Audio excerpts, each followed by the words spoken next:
সার্জিস আলম বলেছেন যে লোকে মনে করবে, আমরা অলরেডি মনে করছি, আমরা মনে করছি বিএনপি এই ফজা পাগলাকে দিয়ে এইসব কথাবার্তা বলাচ্ছে। এটা উদ্ভ্রান্ত, বিভ্রান্ত, এটা বুড়ো বাম ছাত্রদের সব আজে বাজে নোংরা ভাষায় গালি দিচ্ছে এবং মুক্তিযুদ্ধ বারবার টেনে নিয়ে আসছে অপ্রাসঙ্গিকভাবে। প্রয়োজন নেই কোনো মুক্তিযুদ্ধ নিয়ে টানাটানি করবার, যখন তখন কোনো প্রয়োজন নেই। এই কাজ হাসিনা করেছিল, জাতিকে বিভক্ত করেছিল। শেষ রক্ষা হয়নি হাসিনার, ফজা পাগলারও শেষ রক্ষা হবে না।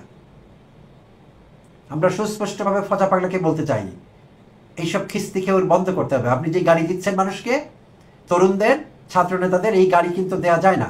এই গাড়ি দিলে যে কারো মাথায় রক্ত উঠতে পারে এবং তারা আপনাকে ভুলভাবে হ্যান্ডেল করতে পারে, যেটি আমরা চাই না। এই বুড়ো বয়সে এটি ঠিক হবে না, এটা বাজে অবস্থা হয়ে যেতে পারে। সেই জন্যে আপনি মুখ সামলাবেন। অনেক করেছেন আপনি, এটি পরিষ্কার হয়ে গেছে এখন আমাদের কাছে। আপনি আওয়ামী বয়ান মাঠে নিয়ে এসেছেন, আপনি সেগুলো এস্টাবলিশ করতে চাচ্ছেন। আপনি অধ্যাপক ইউনুসকেও যাচ্ছে তাই বলছেন। এসব বন্ধ করতে হবে আপনাকে।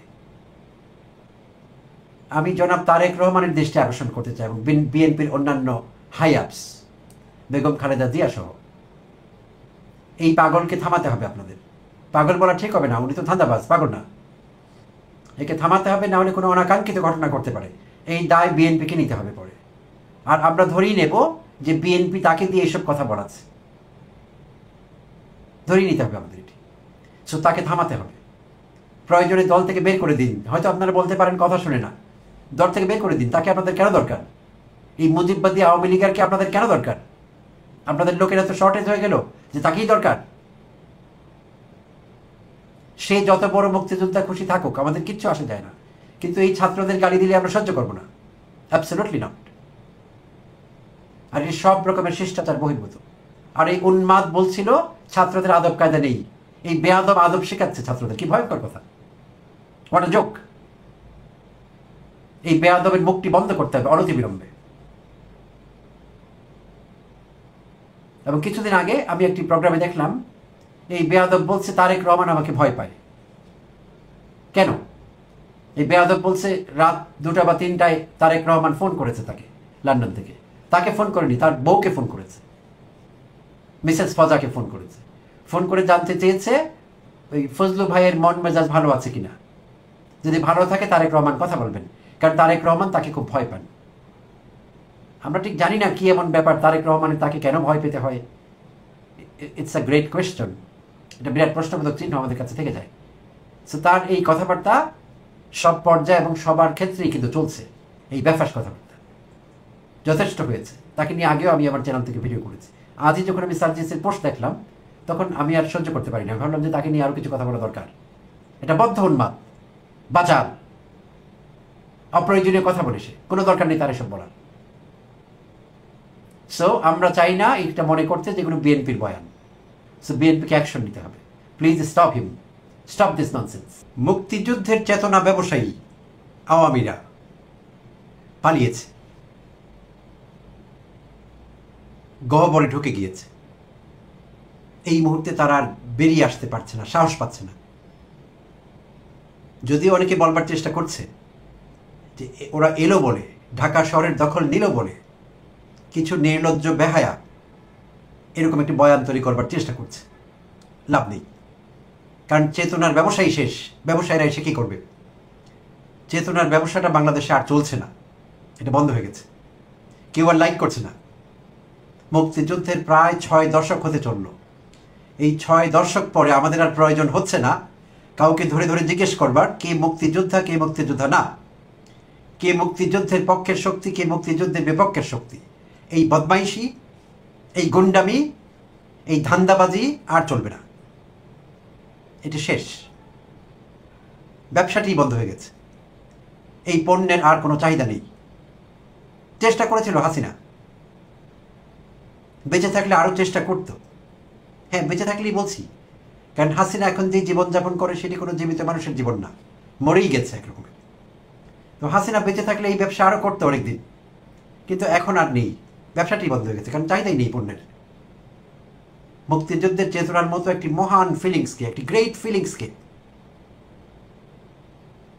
মুক্তিযুদ্ধের মতো একটি মহান ঘটনাকে হাসিনা এবং হাসিনার লেসপেন্সারেরা গালির সমতুল্য করে তুলেছিল। মুক্তিযুদ্ধের নামে এবং মুক্তিযুদ্ধের চেতনার নামে এই দেশের হাজারো লাখো মানুষকে নির্যাতন করেছিল হাসিনা এবং তার পালতু কুকুরেরা। এই জন্যই হাসিনাকে পালাতে হয়েছে। তাই আমরা এই প্রায় 6 দশক পর আমরা এই চেতনার ব্যবসা আর ফিরিয়ে আনতে চাচ্ছি না। এটা চলবে না এখানে। প্রিয় দর্শক, আসসালামু আলাইকুম এবং অনেক অনেক শুভকামনা সবার জন্য। আজ এনসিপি তথা জাতীয় নাগরিক পার্টির উত্তরাঞ্চলের মুখ্য সংগঠক সার্জিস আলম তার ভেরিফাইড ফেসবুকে একটি পোস্ট দিয়েছেন। আর সেই পোস্টে তিনি অভিযোগ করেছেন বিএনপি চেয়ারপারসনের বেগম খালেদা জিয়ার উপদেষ্টা ফজলুর রহমান সাহেবকে নিয়ে অভিযোগ করেছেন। তিনি নোংরা কথা বলছেন জায়গায় জায়গায় এনসিপি নেতৃবৃন্দকে নিয়ে। তো সার্জিস তার পোস্টে সুস্পষ্টভাবে লিখেছেন নাহিদ ইসলাম এবং অন্যান্য নেতাদের গালি দিয়ে কথা বলছেন এবং জঘন্য একটি গালি। যেই গালিটি শুনলে বাংলাদেশে তো নিশ্চয়ই মানুষের মাথায় গরম রক্ত ওঠে, এমনকি পশ্চিমীরা ওই গালিটি ভালোভাবে নেন না। আর এই গালিটি আমি মনে করি তারাই মানুষকে দেয় যারাই এই নিজের সংকটে ভোগে, তারা নিজেরাই আসলে এই জিনিসটি। তো সেই গালিটি ছিল বেজন্মা। আরও অনেক জায়গায় এই ফজলুর রহমান অনেক জায়গায় বলেছেন, অতীতে আমি দেখেছি বিভিন্ন টক শোতে বিভিন্ন চ্যানেলে গিয়ে সাক্ষাৎকারে, হারাম জাদারা এরকম করে কথা বলেন উনি। অশুদ্ধ বাংলা, ভুল ইংরেজি, সাবস্ট্যান্ডার্ড ভাষা। উনি নাকি আবার অ্যাডভোকেট। আই স্ট্রংলি ডাউট ইট। তার মতো একজন লোককে অ্যাডভোকেট কিভাবে বানাতে পারে? কে বানাতে পারে? যেই কলেজ বানিয়েছে, I question their existence and I question their validity. একজন অ্যাডভোকেট তার কথাবার্তা হবে মার্জিত, ভাষা ব্যবহারে আরও সতর্ক হবেন। কিছুই নেই তার মধ্যে, যাচ্ছে তাই ভাষায় কথা বলছেন। খিস্তি খেয়েও ছাড়া কোনো কথা নেই, সেন্টেন্স গুছিয়ে বলতে পারছেন না। জঘন্য এক কথায়। তো এই লোকটি আমি লক্ষ্য করছি অনেক মাস থেকে, প্রায় বছর খানেক থেকে, অর্থাৎ 5 আগস্ট এই অন্তর্বর্তীকালীন সরকার দায়িত্ব নেওয়ার পর থেকে, অধ্যাপক ইউনূস অন্তর্বর্তীকালীন সরকারের প্রধান উপদেষ্টা হিসেবে দায়িত্ব নেওয়ার পর থেকে খিস্তি খেউর করেই চলেছে। কারণটি বুঝি আমরা। যে কোনো ফরম্যাটে আওয়ামী বয়ান হাজির করতে হচ্ছে তাকে। এক সময়ের আওয়ামী লীগার, ঘোর আওয়ামী লীগার, মুজিববাদী। সো তার তো এগুলো ভালো লাগবার কথা না। জুলাই বিপ্লব তার ভালো লাগবার কথা না, গণ অভ্যুত্থান তার ভালো লাগবার কথা না, হাসিনার পালিয়ে যাওয়া তার ভালো লাগবার কথা না, আওয়ামীদের শীতনিদ্রায় চলে যাওয়া তার ভালো লাগবার কথা না। কিন্তু তার চামড়া বাঁচাবার জন্য মাঝে মধ্যে এইটিও বলছেন হাসিনা পালিয়ে গেছে, আওয়ামী লীগের এই হয়েছে সেই হয়েছে। অন্য আওয়ামী বয়ানদাতারাও একই কৌশল নিয়েছে। আমি দেখতে পারি, বিষয়টি দেখতে পাই, আপনারাও দেখতে পান নিশ্চয়ই প্রিয় দর্শক। আওয়ামী বয়ান দাঁড় করাবে, আবার ফাঁকে একটু বলে নেবে হাসিনা পালিয়ে গেছে, আওয়ামী লীগ যা করেছে ঠিক করেনি। বুঝি আমরা এগুলো, কোথায় আতে ঘা লাগে, কিভাবে লাগে, বুঝি আমরা এগুলো। সো এই আপাদমস্তক মুজিববাদী ছাত্রদের সহ্য করতে পারবে না, এটি স্বাভাবিক। তো একটু দেখে নিতে চাচ্ছি সার্জিস আলম তার পোস্টে কি বলেছেন আসলে।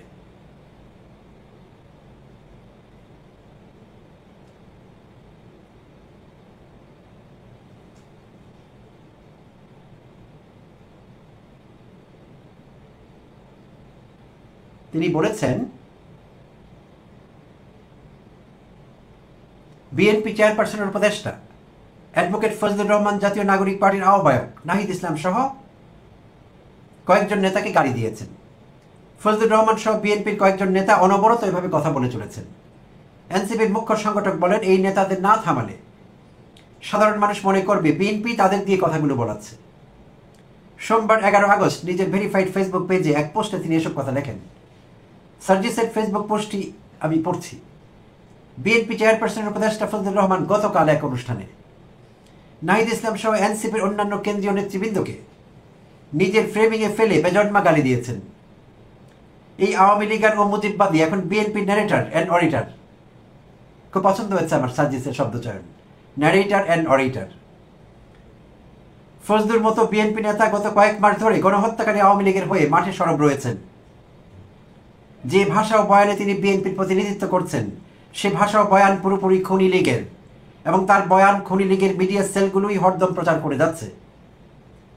সিরিয়ার রাজনীতিবিদদের আমরা সম্মান করতে চাই, কিন্তু ফজলুর মতো পলিটিক্সের ন্যূনতম আদবের তোয়াক্কা না করা, ইনিয়ে বিনিয়ে ফেসিবাদের দালালি করা, অভ্যুত্থানকে মেনে নিতে না পারা, আওয়ামী এজেন্ডা বাস্তবায়নকারীদের বিরুদ্ধে ছাত্র জনতার ক্ষোভের বহিঃপ্রকাশের দায় তাদেরকেই নিতে হবে। পাল থেকে ছুটে যাওয়া লাগাম ছাড়া কয়েকজনের জন্য বিএনপি বারবার নিজেদেরকে প্রশ্নবিদ্ধ হতে দেখতে চায় কিনা সেই সিদ্ধান্ত বিএনপির নিতে হবে। এদের স্টেটমেন্ট এবং এদের বিরুদ্ধে যদি আপনারা ব্যবস্থা না নেন, তাহলে বাংলাদেশের মানুষ মনে করবে তাদের দিয়ে আপনারাই এই কথাগুলো বলাচ্ছেন। এক্স্যাক্টলি সো, আমরা আসলে তাই মনে করছি। সার্জিস আলম বলেছেন যে লোকে মনে করবে, আমরা অলরেডি মনে করছি। আমরা মনে করছি বিএনপি এই ফজা পাগলাকে দিয়ে এইসব কথাবার্তা বলাচ্ছে। একটা উদ্ভ্রান্ত, বিভ্রান্ত, একটা বুড়ো বাম ছাত্রদের সব আজে বাজে নোংরা ভাষায় গালি দিচ্ছে এবং মুক্তিযুদ্ধ বারবার টেনে নিয়ে আসছে অপ্রাসঙ্গিকভাবে। প্রয়োজন নেই কোনো মুক্তিযুদ্ধ নিয়ে টানাটানি করবার, যখন তখন কোনো প্রয়োজন নেই। এই কাজ হাসিনা করেছিল, জাতিকে বিভক্ত করেছিল। শেষ রক্ষা হয়নি হাসিনার, ফজা পাগলারও শেষ রক্ষা হবে না। আমরা সুস্পষ্টভাবে ফজা পাগলাকে বলতে চাই, এইসব খিস্তি খেউর বন্ধ করতে হবে। আপনি যে গাড়ি দিচ্ছেন মানুষকে, তরুণদের, ছাত্র নেতাদের, এই গাড়ি কিন্তু দেওয়া যায় না। এই গাড়ি দিলে যে কারো মাথায় রক্ত উঠতে পারে এবং তারা আপনাকে ভুলভাবে হ্যান্ডেল করতে পারে, যেটি আমরা চাই না। এই বুড়ো বয়সে এটি ঠিক হবে না, এটা বাজে অবস্থা হয়ে যেতে পারে। সেই জন্য আপনি মুখ সামলাবেন। অনেক করেছেন আপনি, এটি পরিষ্কার হয়ে গেছে এখন আমাদের কাছে। আপনি আওয়ামী বয়ান মাঠে নিয়ে এসেছেন, আপনি সেগুলো এস্টাবলিশ করতে চাচ্ছেন। আপনি অধ্যাপক ইউনুসকেও যাচ্ছে তাই বলছেন। এসব বন্ধ করতে হবে আপনাকে। আমি জনাব তারেক রহমানের দৃষ্টি আকর্ষণ করতে চাই এবং বিএনপির অন্যান্য হাইয়াপস, বেগম খালেদা জিয়া সহ। এই পাগলকে থামাতে হবে আপনাদের। পাগল বলা ঠিক হবে না, উনি তো ধান্দাবাজ, পাগল না। একে থামাতে হবে, না হলে কোনো অনাকাঙ্ক্ষিত ঘটনা করতে পারে। এই দায় বিএনপিকে নিতে হবে পরে। আর আমরা ধরেই নেব যে বিএনপি তাকে দিয়ে এইসব কথা বলাচ্ছে, ধরেই নিতে হবে আমাদের এটি। সো তাকে থামাতে হবে। প্রয়োজনে দল থেকে বের করে দিন। হয়তো আপনারা বলতে পারেন কথা শুনে না, দল থেকে বের করে দিন। তাকে আপনাদের কেন দরকার? এই মুজিববাদী আওয়ামী লীগেরকে আপনাদের কেন দরকার? আপনাদের লোকেরা তো শর্টেজ হয়ে গেল যে তাকেই দরকার। সে যত বড় মুক্তিযোদ্ধা খুশি থাকুক, আমাদের কিচ্ছু আসে যায় না। কিন্তু এই ছাত্রদের গালি দিলে আমরা সহ্য করবো না, অ্যাবসলিউটলি নট। আর এই সব রকমের শিষ্টাচার বহির্ভূত। আর এই উন্মাদ বলছিল ছাত্রদের আদব কায়দা নেই। এই বেয়াদব আদব শেখাচ্ছে ছাত্রদের। কি ভয়ঙ্কর কথা! What a joke! এই বেয়াদবের মুখটি বন্ধ করতে হবে অনতিবিলম্বে। এবং কিছুদিন আগে আমি একটি প্রোগ্রামে দেখলাম, এই বেয়াদব বলছে তারেক রহমান আমাকে ভয় পায়। কেন? এই বেয়াদব বলছে রাত 2টা বা 3টায় তারেক রহমান ফোন করেছে তাকে, লন্ডন থেকে।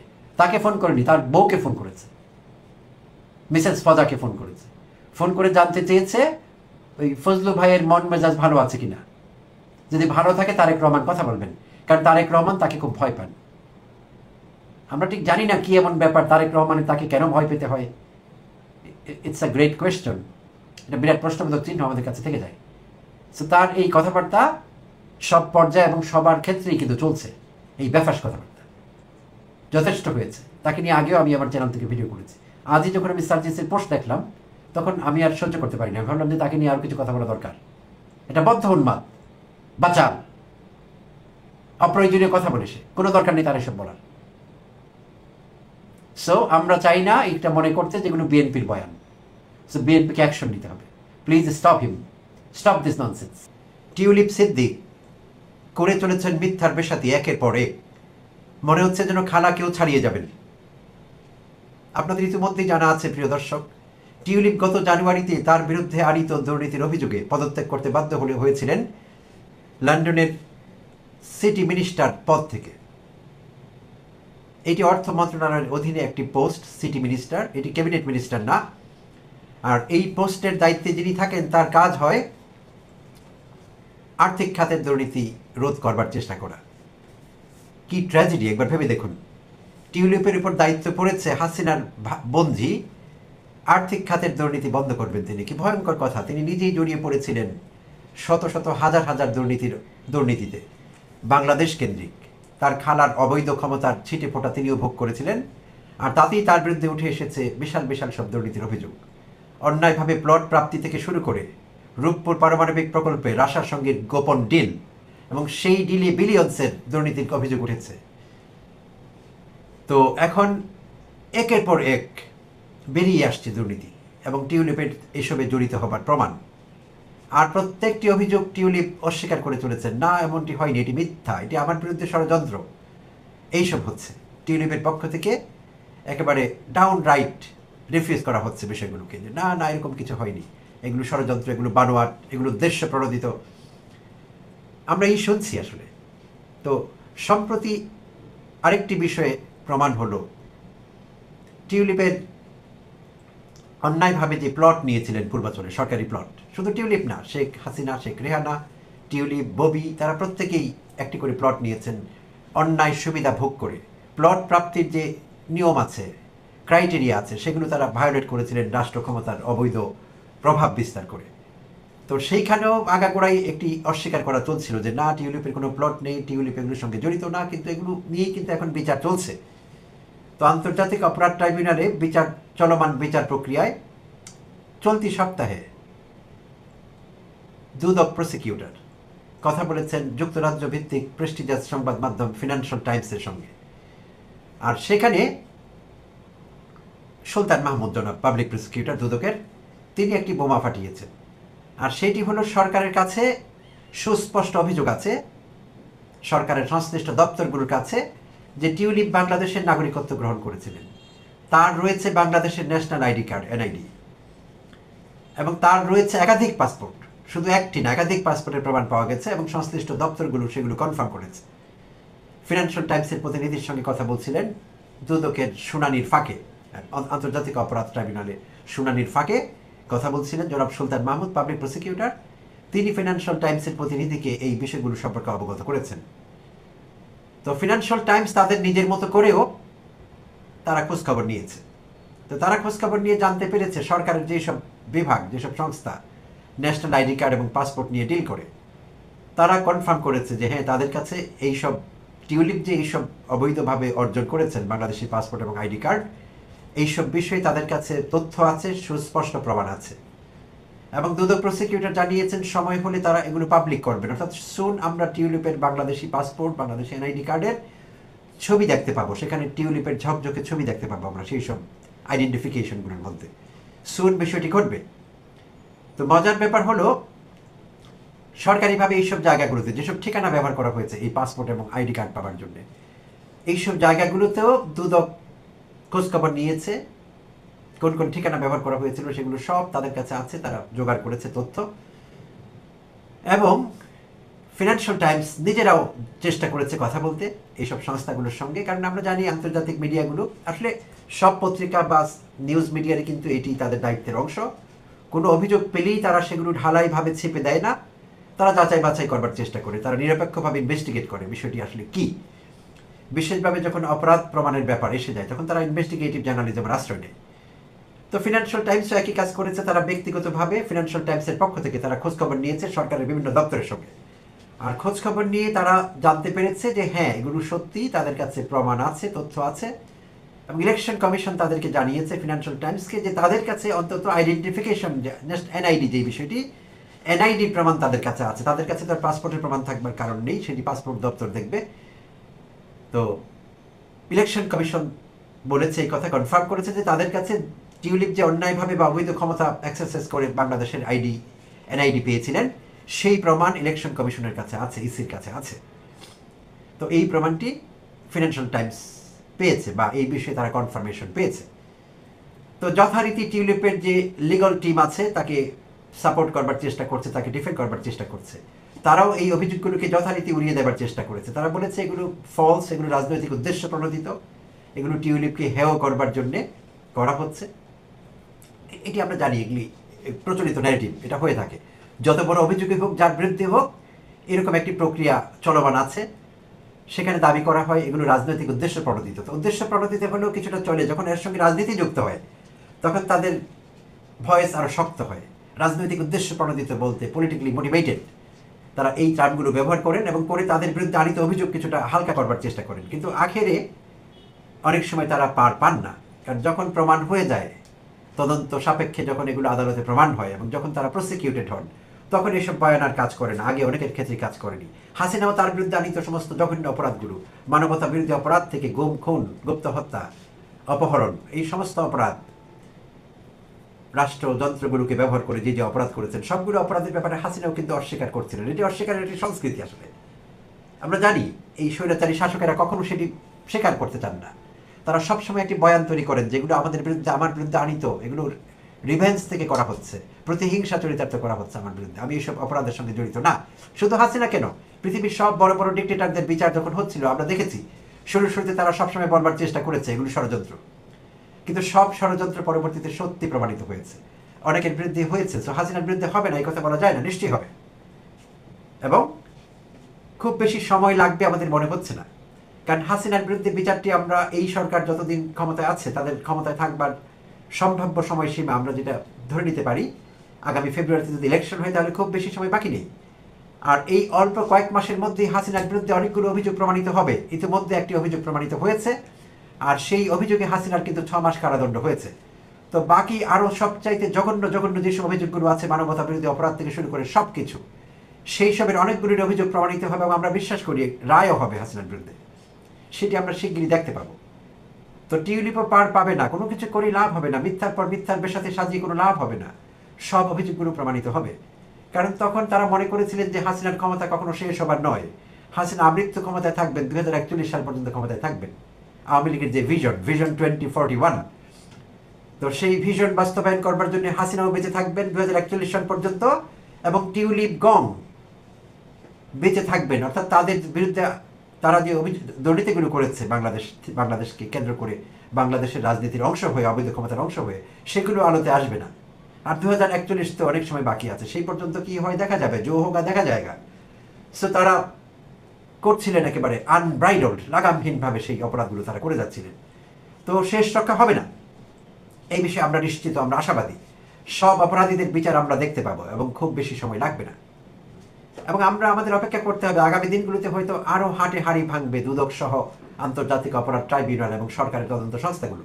তাদের বিরুদ্ধে আরও জঘন্য অপরাধের প্রমাণ আসতে থাকবে, তথ্য আসতে থাকবে, এবং আমরা অবাক হয়ে দেখতে থাকবো এবং আমরা ভাবতে থাকবো যে এগুলো কি সম্ভব?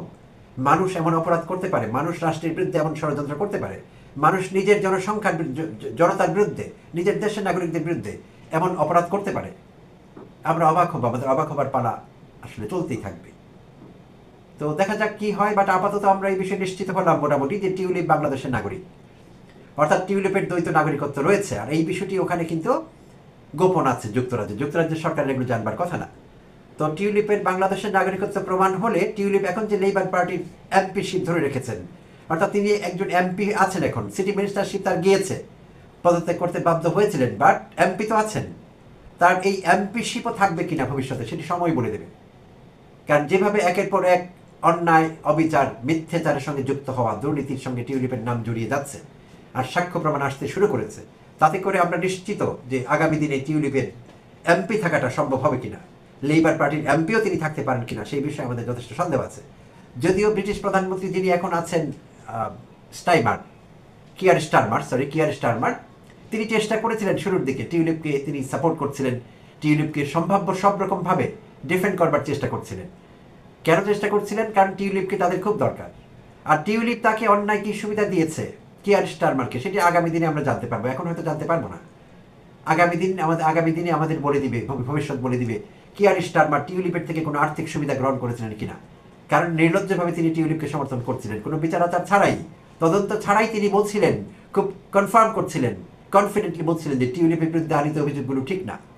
যদিও ব্রিটিশ সংস্কৃতির অংশ না এটি, কারো বিরুদ্ধে দুর্নীতির অভিযোগ আসলে তারা ঢালাও প্রত্যাখ্যান করেন না, তদন্ত হয়, তদন্ত সাপেক্ষে সত্যি মিথ্যা বেরিয়ে আসে।